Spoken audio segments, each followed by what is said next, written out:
দক্ষিণ এশিয়ার মধ্যে বাংলাদেশে তামাক ব্যবহারের হার সবচেয়ে বেশি। ব্যবহারকারী ৩৫.৩%। তামাক ব্যবহারজনিত রোগে দেশে প্রতি বছর প্রায় ২ লাখ মানুষ মৃত্যুবরণ করেন। ক্ষতি মোকাবেলায় আসন্ন বাজেটে সব ধরনের তামাকের দাম বাড়ানোর দাবি নিয়ে আলোচনা সভা করেছে প্রজ্ঞা ও অ্যান্টি টোবাকো মিডিয়া অ্যালায়েন্স আত্মা।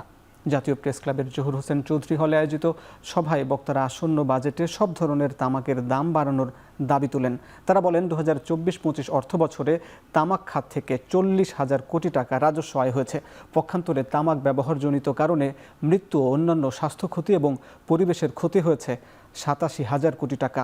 বাংলাদেশে তামাক ব্যবহার ও ক্ষয়ক্ষতি জনস্বাস্থ্য, অর্থনীতি এবং পরিবেশের জন্য ক্রমবর্ধমান হুমকি সৃষ্টি করেছে। ২০৪০ সালের মধ্যে দেশকে তামাক মুক্ত করতে সরকারের রোডম্যাপ দেওয়ার দাবি জানান বক্তারা। তামাকের রাজস্ব বাড়ালে বিদেশি ঋণের ওপরও চাপ কমবে বলেও জানান তারা।